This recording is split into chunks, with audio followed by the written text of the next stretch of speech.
Welcome to the latest episode of Five on the Floor on the Five Reasons Sports Network. Thanks for joining us on your favorite podcast app, Google Podcasts, Apple Podcasts, Spotify, and Red Circle. Also, the Five Reasons YouTube channel. Make sure you hit like, subscribe, and turn the notifications on. Also, check out Off the Floor. We had a bunch of new members this week. We're not on a losing streak. Check it out, $2.99 per month. We got 9 different channels going on there. Some of them you communicate with us. Some of them you communicate with each other. Some of you talk Heat. Some of them you get off the subject of the Heat. But it's all there on Off the Floor. Escape Twitter, X, and everything else. $2.99 per month. The link is right here in the description of the podcast, the YouTube video, as well as pinned to the top of the Five Reasons Twitter page. Also, check out the great sponsors of the Five Reasons Sports Network. We have some friends who follow the show, and they had a great idea. They're like, look, we know a lot of your audience is men. We get it. But a lot of the men who are here watching us, they have significant others. So why don't you do something nice for them? Valentine's Day is coming right up. ShopTubCulture.com. That's ShopTubCulture. That's TUB culture.com. We know the culture word, right? So check it out. Handcrafted bath and body care for the important person in your life. And they have everything there. Seriously, check out the website. Usually I do a scripted read, but actually I got something for somebody this week. So I checked it out and it's on its way to me. So check it out, shoptubculture.com, and get something for the person in your life prior to Valentine's Day. You got 2 weeks. It'll be there before then. And now, today's episode. Down to Biscayne. Yikes. Five on the floor. Ride for my dogs. Where here's the thing. You can check the score. Hustle hard, couple scars, wearing bubble frogs. Just like Butler said, you in trouble, y'all. Kept the floor playing, got it all banned. Y'all seen the block, stop with one hand. And Pat we trust, it's power, have the guts. We're here to bring the heat, y'all can hang it up. Welcome to Five on the Floor, a daily insider show on the Miami Heat and the NBA, featuring Ethan Skolnick, Greg Sylvander, and Alex Toledo, plus others from the Five Reasons Sports Network. All right, welcome back to Five on the Floor. Here's today's floor plan. I'm Ethan Skolnick. You can follow me at Ethan J. Skolnick at Five Reasons Sports. You can also watch me get crushed in the Heat culture tournament right now. Our friend Miami Heat UK put together a round of 64. I made it to the Elite Eight. Greg is also in the Elite Eight. We're going to discuss that here in a second, but I'm getting destroyed, as I knew I would, by Heat versus haters. Greg is up against our old friend Alphonse Sidney. You can follow him at Greg Sylvander. Where are you at right now? Have you checked? Admit it. Have you checked? I have checked, and I was at last 69% of the vote was going to me. Very nice. Really? Yes. Alf has been on one lately. I'll just say that. We love Alf. He's been on one. He's been pushing for Duncan Robinson to start for a long time. I don't know that necessarily the results of that are correlate with his opinions on this stuff. But you may make it to the Final Four. I'm not going to the Final Four. You and Brady are going to be in the Final Four, it looks like, because Brady's ahead of Eric Reed. Can I just say one thing, remarkable. Though? I got to say one thing. Heat versus haters, we got to know your name. You got to, we if you beat Ethan J. Skolnick, I'm calling you out, sir. We need to know who you are. Anyway, move on. This is well, you're speaking from a network that employs eternal bast and tropical blankets. So I know. I don't know that we're, I'm I don't joking, know we're in really. any place to speak. I've been trying to get Alex to change that forever. It hasn't worked. I do think I would have had a better chance if I was in there as Five Reasons Sports instead of Ethan J. Skolnick. There's still some who don't realize that I do all the tweeting from Five Reasons Sports. But anyway, today's floor plan. Let's get to that. Because again, you're going to the Final Four and I'm not. We're going to talk about sacrifice. And we're going to talk about it because I asked Tyler Herro a question yesterday after the game, after the Heat lost their 7th straight. Tyler did not play well again, but he wasn't the only one. And that's the thing. I'm trying to make this clear. Like, I understand he's become the lightning rod here, but look, Bam was awful last night, and we can't get around that. And honestly, with the exception of Jimmy, who I thought was okay, Josh Richardson, I thought, did some good things to get them back in the game and then sort of shot them out of it. I mean, other than that, like, what do we see? Duncan got sick. Hawkins was 0 of 6. Kevin Love has not looked right since he's come back, right? Terry Rozier, right? That's it. Like, at the beginning of the game, Terry Rozier, he didn't even play at the end when they made the comeback. And their on-off numbers with him are not particularly good. So, I mean, everybody's pointing to Tyler, but he's not the only one who's struggling right now. But I did ask him after the game about his shot diet because there's a clear difference over the last 4 or 5 games. He's shooting a ton of threes. And the thing is, we've been saying that he should do that. Like the majority of us here at the network have been saying, play more off the ball, take more threes, get out of the mid range, just because that's where Jimmy and Bam primarily operate. And Tyler, and look, the thing about Tyler is he hears everything, he sees everything, and so I wasn't particularly surprised by his answer, but the directness, I guess, surprised me, where he said, "I'm trying to sacrifice to do what's best for the team and get off the ball a little bit more." Again, I'm paraphrasing him. Wes Goldberg posted the video we did after as well, and that word "sacrifice," I think, rubbed some people wrong when I was following it on social media. Again, because of the source of it. Yeah. Because the sacrifice that a lot of fans want Tyler to make is to be the sixth man. And that, It, again, that's where our friend Alf comes in. But that's not going to happen right now. So it's like he's doing, I think, the best that he can. So the subject today is how can he and others sacrifice to make this thing work? So start with him, Greg. What would be sacrifice for Tyler Herro? When I heard that quote and when I read the quote, and then because Wes Goldberg also wrote a story about it and tweeted it, I think you asked him the question, but Wes was the one who posted some of the video that went around, etc. And then you obviously also posted stuff too. So there was a couple different places where you could see reaction to this. And I didn't like that it was kind of coming from a place of I'm going away from my game to sacrifice for the better of the team. That's what rubbed me the wrong way. Because you know what sacrifice is? Sacrifice is Alonzo Mourning, like being a Hall of Famer and figuring out how to come off the bench so that he could play a role on a title contending team. That happened before. Sacrifice is Udonis Haslem taking less money to stay in Miami when the big three were formed, turning down a deal from the Denver Nuggets. I think he had another team that had an offer in hand, took less money to stay, probably took a lesser role to stay. That's sacrifice. PJ Tucker, that dude would guard, and Jimmy said after they lost when PJ Tucker was here before he left, Jimmy said, I didn't know I could fall in love with a basketball player as much as PJ Tucker. That dude goes and guards the best team's player all game and then only gets to take 5 shots and 3 of them are from the corner. That's sacrifice. So I just want to get really careful when we talk about sacrifice, because then it becomes a game of show me. And that's just where I'm at. And so I'm going off on a little bit of a tangent because I think that it was kind of more of the I'm being inconvenienced and having to sacrifice. And that's how it came across to me. If that's not how it was supposed to be, then I apologize. But that's how it was absorbed by me. And I didn't like that was the theme of it. For me, everyone should check their ego at the door, and it should be about what's best for the team. And if that means that it's Tyler Herro comes off the bench and they try that, or Terry Rozier comes off the bench and they try that, they should be open-minded to that. And I don't know who is and who isn't, but like, that's, I guess, where I'm coming from. So from Tyler's perspective, if you're asking me the one thing, it's become completely open-minded, be an open book to anything that may be suggested of you for the betterment of the team. And let's really put that into action. See, here's the thing about that Tyler exchange specifically.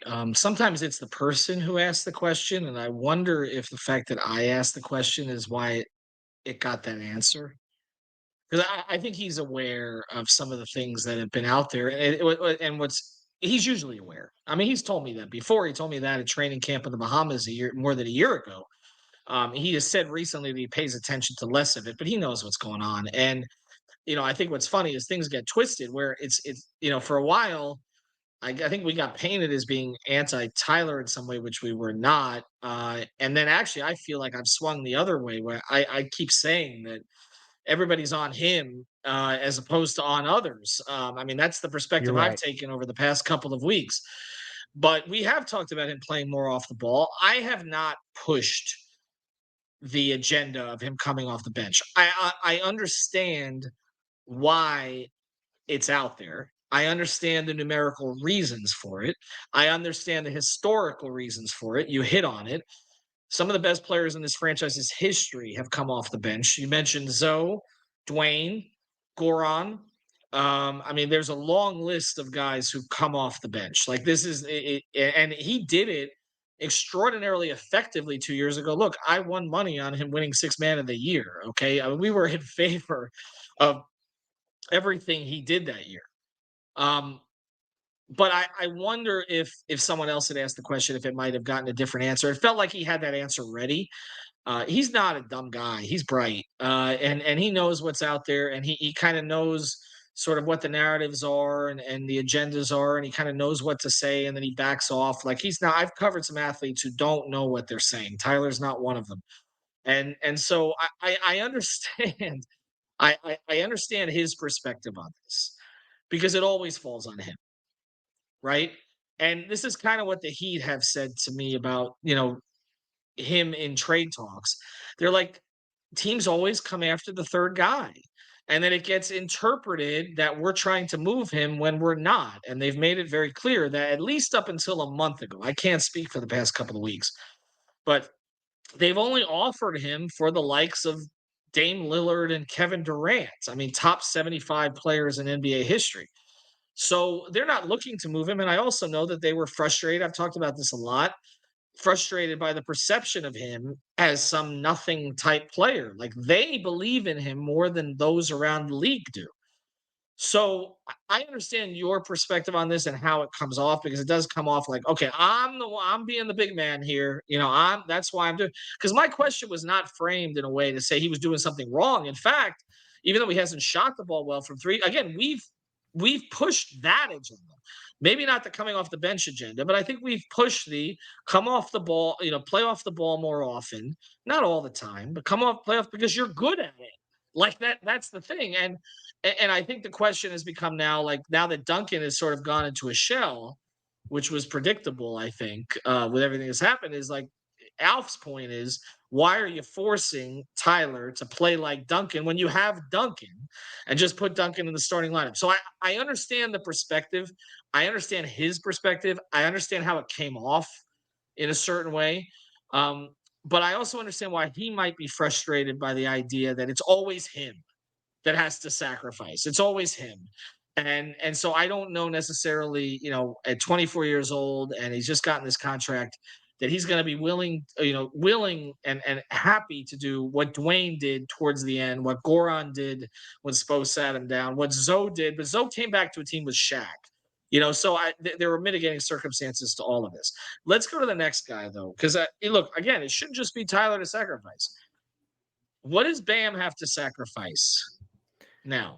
His comfort level with that damn mid-range shot. That I think it's a great shot, and he should continue to have it as a part of his repertoire. Like anyone who says that he shouldn't shoot that shot is ridiculous. Like, did people tell KG to stop taking that shot? Hell no. But he needs to mix in other stuff. So his sacrifice is getting out of his comfort zone offensively, getting back to some of the stuff he was doing earlier in the season. And frankly, other than that, it's really just about him being as effective and efficient as possible. There's so much that goes on defensively with him that I think we can't quantify. That I hesitate to get too there. If anyone's, and people are going to say that I am being a Bam Adebayo apologist, I guess, and that's okay. Whatever, that's fine. This is where I come from. He gets more of a pass than the other guys because of his responsibilities elsewhere throughout the game on the other side of the ball. So that's just how I feel. But if there's anything for him, it's getting out of this stretch of mediocrity from mid-range and getting to the basket, being more decisive, being taking care of the ball. These are like the things. But again, these are just the things that we've talked about. I don't know that any of those things should be defined as sacrifice. They're just doing what you're supposed to be doing. And so that's why, like, when we go down the road of sacrifice, it becomes a more existential question than these little small gadgets that I'm throwing out there that maybe Bam could switch up. But if there's anything, it's getting away from the mid-range and being decisive to the rim. Well, here's the thing we got to acknowledge. Bam's anchoring a defense right now that's not very good. I'm not blaming that on him, but I mean, he's out there and they're giving up 100 points by the end of the third quarter. Like that's been happening a lot. They I got mean, it no happened dogs. against Phoenix. Right, they don't. Okay, and so this is where I'm going to go with this. The mid-range shot, yes, absolutely. And by the way, he's not shooting it well. I mean, he's not shot it well for 3 weeks. Like, and that's we talked a lot about how he had to shoot it. That was the whole Brooke Lopez thing. Spo has referred to that, has called that back, and everything else. But now you're right; it's become everything. And I get that he doesn't have anybody to throw him lobs, although Rozier seems willing and able to do that. So it does seem like maybe more of that will come. Here's what Bam needs to sacrifice. Bam needs to stop being such a nice guy. You know, what we all love about Bam is he is the perfect face of a franchise. Like he really is. Like he does all the community stuff. He's family oriented. His teammates love him. Everybody around the league loves him. He's perfect in all of those ways. He's the captain now. And this was my concern about him being captain. And I feel like that I knew they were going to give him the captain. He was the only option. And when I talked to him about it in training camp, he's like, I don't know who else it would be. He was the only option. Okay. But mostly it seemed like they want him to grow into the role. Like it's not like he's ready to do it. He's not UD. I mean, UD was calling him out on NBA TV yesterday. You're right. Like UD would get in somebody's face. Bam has to let some of that go. Like he's got to be harder on his teammates at this point. That's comfort zone too. That's comfort. That's harder than the basketball stuff. Like you have to be different. Like that's difficult. But he needs to do that because they gave him that role and this is a sinking ship and he is the captain of a sinking ship by definition right now. So whose face he needs to get in? I don't know who it is. Is it Jimmy? Is it Tyler? Are the role players? Is it Spo? Whatever it is, I just think that if he's going to have that role now, you got to start now. This team it's not just this season that is on the line right now. We've talked about it. This build is on the line right now. And if he wants to be part of this build and a primary part of this build, which you and I both believe he can be, I think we have tremendous respect for Bam, but he needs to get out of his comfort zone there a little bit and kind of go from there. I will get to Jimmy and the role players here on the other side. Before we do, want to mention a couple great sponsors on the 5 Reasons Sports Network. Again, I apologize for my voice getting over a cold and, my mic issues, which everybody always points out. Better Edge, use the code 5RSN or 5 Reasons. You get $20 to play. We're going to have Super Bowl tournaments going on all week. So make sure that you get in there now, and sign up. We also, I won on Better Edge. I'm not going to say on what because Heat fans will be upset at me. But Better Edge is legal in the state of Florida, and it's legal because it's peer-to-peer. You're betting against someone else. You're not betting against the app. So check it out, betteredge.com. They have props and all that other stuff there too. But again, check out our tournaments. Use the code 5RSN or 5 Reasons. And we always mention Prize Picks. Use the code 5, FIVE. Get that initial deposit matched up to $100. You don't have to put down 100 right away, but if you want it matched, it is literally free money. So they'll give it to you and you can start playing today. You can play all the different sports. You can pair players from different teams. They got goblins on there, demons on there, and of course the Super Bowl props. They got the Mahomes prop on there right now, half a yard. That's all he needs to throw for, and you're going to win with whoever, as long as you win on the other side of that when you pair him with somebody. So check it out, prizepicks.com, Google Play Store, the Apple App Store, or use the code, but wherever you are, use the code 5, FIVE. All right, what does Jimmy need to sacrifice right now? I think he needs to probably try to find ways to put Bam in the best position to take this next step. And if that means, I don't know how he does that, if that means going at him a little bit, if that means not going at him as much, if that means following his lead more, if that means passing him the ball more, if that means maybe looking for him deliberately, I think that can do nothing but help what goes on here. So for me, the sacrificial moment for him is to start to hand the keys to Bam in certain ways. I'm not saying that Bam can be an offensive hub. I'm talking about as the voice of the team, as the leader of the team. And that's a really tough thing to ask. Ethan, do you think I'm off base to even ask that question? What do you think Jimmy needs to No, sacrifice? I I'm mean, interested. I mean, when you mention pass to Bam more often, that's the one that perks my ears up because I don't think there were any assists from Jimmy to Bam last night. So I think he's still stuck at 10 for the season. And honestly, that's kind of an outrageously low number. So I just think that, whatever fit issues there are between the two of them offensively, I do think Jimmy needs to embolden him because I think that will help him. To me, though, the single biggest thing that Jimmy needs to sacrifice is he needs to sacrifice the downtime right now. And I don't mean the downtime with the coffee stuff and the 22 advertisements and commercials and the stuff he does. I mean the downtime in the season. Like I just think we're at a point now. Like it's the end of January. You're getting up to the All-Star break. He's going to get a break during All-Star. He's not going to be an All-Star this year. I know he doesn't want to be anyway, but he's not going to be named to that team. He needs to go now. Like just go. Like that's it. And I think that it has felt to me at times like Jimmy doesn't want to step on too many toes here in Miami because of the reputation, particularly the reputation he developed in Minnesota. And he's earned the right to step on toes. He's earned the right to demand the damn ball and to have them all feed off of him. And I don't think he can have down halves, down games anymore. They are so reliant on his energy. He gives them belief. That's the thing. That whole playoff run last year was him giving them belief. And I know a couple of those guys are not here anymore, Strus and Vincent, but the others who are still here, I think sometimes they're just waiting for Jimmy to be Jimmy. And I just be Jimmy. If Spo is not featuring you enough, tell Spo to feature you. Do whatever it is you have to do to be aggressive and have everybody feed off of you. I don't think there could be any downtime. All right, let's get to the role players here because Tyler said yesterday it starts with me, Bam, and Jimmy. But there are other guys that I think have to sacrifice something or have to. I don't think Hawkins has to sacrifice anything at this stage. I think that they need to figure out a way to get him back in rhythm. And I think the same is true for Kevin Love and Duncan Robinson. I think all three of those guys, if you look at why this team was playing better than its net rating early in the season with all the injuries, those are the three guys we talked about. We talked about Hawkins, we talked about Love, and we talked about Duncan, and all three of them have been unproductive of late. You're right. And if that's going to continue, like they're not, and so if Duncan is having trouble finding a fit again, he's got to snap out of that. Now, Kevin Love seems to. We know how much he cares. Okay, he was throwing stuff on the bench yesterday.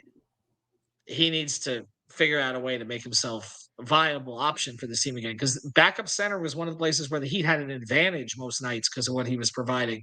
Has not been the case lately. And Jaquez, I think that's more on the coach. I think that you can't have Jaime standing in the corner now, like not with what he was doing earlier in the season. No, that needs to be sorted out. So to me, it's not sacrifice for the three of them. It's more just playing better. The sacrifices come from guys like Josh Richardson, whose minutes have come down. And then, another guy we got to talk about is Caleb because what do you think he has to sacrifice? I don't feel like what you're going to get from him every night. And I felt like last year we did. Yeah, and a lot of that has to do with that the bursts to the rim just aren't happening as frequently, and that's tough for him because with his lack of ball handling, he needs that initial burst to the rim to kind of make up ground for the lack of him wanting to dribble all around. So to me, I don't think he has much to sacrifice. I don't think any of the role players really are. They're already sacrificing day to day. What about Rozier? What about Rozier? He could potentially need to anchor a second unit. Like they may need to look at that. They've been staggering, and I like some of that they do. And then obviously they just keep falling off cliffs. But I thought that there were moments where the staggering looked like it was heading somewhere. But I don't really want to focus a ton on 4 through 10 and what they need to necessarily sacrifice, because I think that all of those guys sign up to sacrifice in some way, shape, or form. Do you think that there's anything that Coach Spo, the front office, or ownership has to sacrifice right now? Oh, well, let's go through it. I'll mention Rozier on one thing here. I think he needs to dig in defensively. Honestly, like that's where, because look, he's supposed to be an upgrade over Lowry in that regard. Like I know that he had uneven an uneven time in Charlotte, playing on a bad team.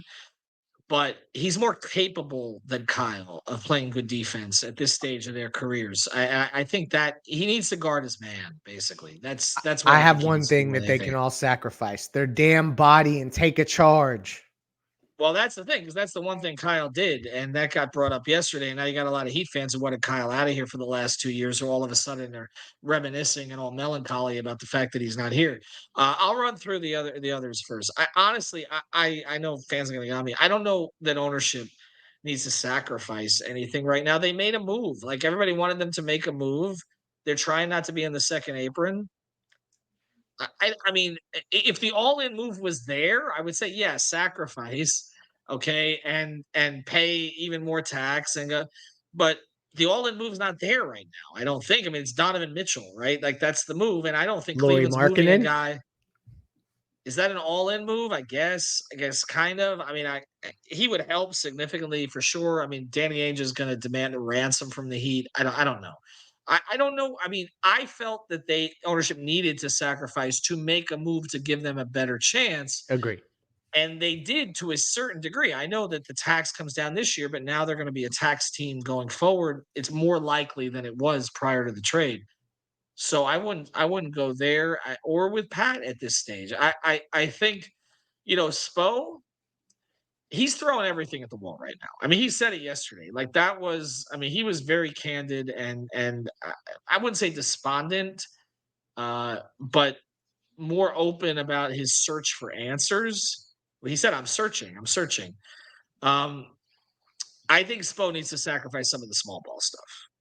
Like at this point, like That's a good one. if they're not gonna go get if they're not gonna go get more big players, then he's got to utilize the guys he has and give them a better chance on that end. Because I will tell you, I'm watching them against Phoenix, and they look tiny against the Suns, and the They Suns are did. not a particular big team. Like I mean, They're not. Nurkic, yes, and Durant, but they're not. I mean, it's not. Orlando's a big team. Like there are some big teams around the NBA. Cleveland, when they're fully healthy, is a big team with Mobley and Allen in there.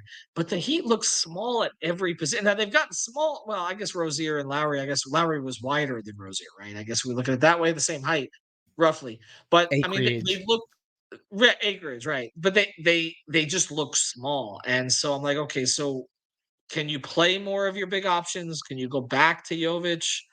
Can you maybe try Bam with Orlando Robinson at times and see if that maybe frees Bam up a little bit? Like, I think he's going to have to get away from some. I mean, playing Haywood Highsmith at the 4 is not working right now. We liked it. I liked it, but it's not working. Playing 6'5" guys next to Bam, like he's wearing down. So I think maybe Spo needs to give up on some of that philosophy because it does seem, we talked about this on a previous podcast, like the league has come back to Pat here a little bit in terms of playing with size. And, again, it's more functional size than maybe in Pat's day. It's more skilled size, perimeter size. But Miami is the team that Spoelstra's putting on the floor is small. It's very small. He has some options on his roster to go a little bit bigger. Yep. I still think they need to add to those options, but for the time being, I think he needs to lean more that direction. Because here's the thing. If you're a small team and you're fast, that you can get away with it. But they've got one guy with plus speed on the team, and it's the guy they just got, right? So it's like they're a slow team in general. They're slow and small. It's just like Jinx. End the show. Right. End the show. Thanks to our sponsors, shoptubculture.com, Better Edge, Prize Picks. I promise I'll have a voice someday. Have a good one, everybody.